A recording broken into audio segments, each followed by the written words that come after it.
Pinag-aaralan na ng Department of Justice ang mga pwede nilang hakbang para maiapela ang desisyon ng Malaysian Home Affairs Minister. Ibinasura kasi ng ahensya ang hiling ng Pilipinas na ma-extradite o pabalikin sa bansa si Manuel Amalillo, ang sinasabing utak ng bilyon-bilyong pisong Aman Futures Investment Scam. Balitang hatid ni Mark Zambrano. 2 taon na ang lumipas, pero masama pa rin ang loob ni na Forton Padilla at Wilson Pancho. Dalawa lang sila sa nasa 15,000 na biktima di umano ng Aman Futures. Ang kumpanyang nasa likod daw ng itinuturing na pinakamalaking investment scam sa Pilipinas. Kaya naman ganoon na lang ang kanilang pagkadismaya nang mabalitang ang di umano'y mastermind ng investment scam na si Manuel Amalillo. Nakalabas na ng kulungan sa Malaysia matapos makulong dahil sa pagkakaroon ng peking Philippine passport.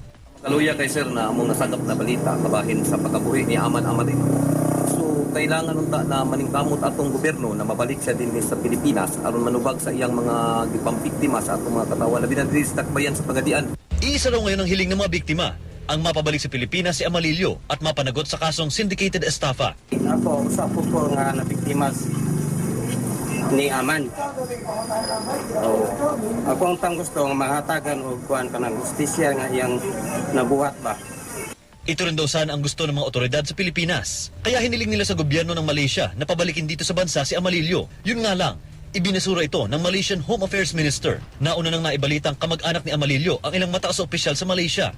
Ayon kay Justice Secretary Laila de Lima, walang extradition treaty ang Pilipinas at Malaysia. Ibig sabihin, hindi obligado ang Malaysia na pabalikin ng Pilipinas si Amalillo. Gayunman, pinag-aaralan na raw ng DOJ kung pwede nila itong iapila. Isa sa kanilang tinitignan ng ASEAN Mutual Legal Assistance Treaty o MLAT, kung saan parehong signatories ang Pilipinas at Malaysia. Sa ilalim nito, dapat tumulong ang mga bansa sa kapwa nila signatory, kaugnay ng pag-imbestiga at pagpapanagot sa isang akusado.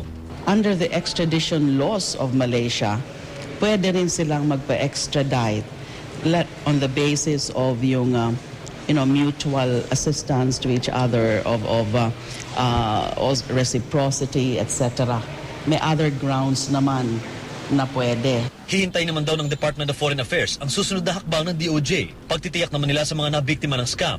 Requests like this will be granted on a reciprocal basis. So, having no extradition treaty, we'll consult with the DOJ and see what we can do next. Pebrero taong 2012 na magsimulang mag-operate ang Aman Futures Group. Ang kanilang di umanong modus, mag-alok na mataas sa interes sa mga mamumuhunan. Tinatayang 15,000 investors mula Visayas at Mindanao ang nabiktima. Karamihan, mga tindera, tsuper at maliliit na negosyante. Mahigit 11,000 reklamo ang naisampa sa Aman Futures. Sa gitna ng pagdagsa ng complaints, umalis ng Pilipinas si Amalillo. Enero noong nakaraang taon nang makulong siya sa Malaysia. Mark Zambrano, GMA News.